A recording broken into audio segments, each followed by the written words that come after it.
ഞാനിപ്പോൾ പരിചയപ്പെടുത്തുന്നത് അതിമനോഹരമായ ഒരു വ്യൂ പോയിൻ്റാണ്. കൊല്ലം ജില്ലയിൽ കൊല്ലം ചെങ്കോട്ട പാതയിൽ കഴുതുരുട്ടി എന്ന സ്ഥലത്ത് നിന്നും ഏകദേശം ഒരു 5 കിലോമീറ്റർ ഉള്ളിലോട്ടുള്ള ഒരു ഭാഗമാണിത്. മാമ്പഴത്തറ മെത്താപ്പ് എന്ന് പറയുന്ന സ്ഥലമാണിത്. വളരെ അതിമനോഹരമായിട്ടുള്ള സ്ഥലമാണ്. വൈകുന്നേരങ്ങളിലെല്ലാം നല്ല മഞ്ഞ് വീഴ്ചയും നല്ല സഞ്ചാരികൾ ഒരുപാടുള്ളതായിട്ടുള്ള ഒരു ഏരിയയാണ്. ചിത്രത്തിൽ കാണുന്ന പോലെ തന്നെ ലോങ് സൈറ്റ് വളരെ സൗന്ദര്യമുള്ള സ്ഥലമാണ്.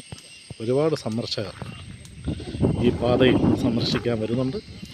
ഫോട്ടോഗ്രാഫേഴ്സിൻ്റെ ഇഷ്ട ലൊക്കേഷനാണ്. ഏറ്റവും കൂടുതൽ കിഴക്കൻ പ്രദേശത്ത് മഞ്ഞ് അനുഭവപ്പെടുന്ന പ്രദേശമാണ്.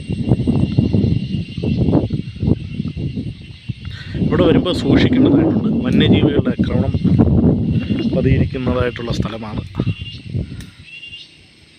അതുകൊണ്ട് യാത്രക്കാർ പ്രത്യേകം ശ്രദ്ധിക്കണം. വനം വകുപ്പിൻ്റെ ഇൻഫർമേഷനെല്ലാം അറിഞ്ഞുകൊണ്ടേ വരാവൂ.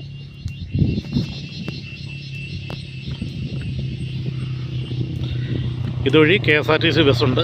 പുനലൂർ സ്റ്റാൻഡിൽ നിന്നും ആര്യങ്കാവ് സ്റ്റാൻഡിൽ നിന്നും ബസ് സർവീസുണ്ട്. മാമ്പഴത്തറയ്ക്ക് ബസ് സർവീസുണ്ട്. സ്വകാര്യ വാഹനങ്ങൾ യഥേഷ്ടം ഒരുപാട് പോകുന്നുണ്ട്.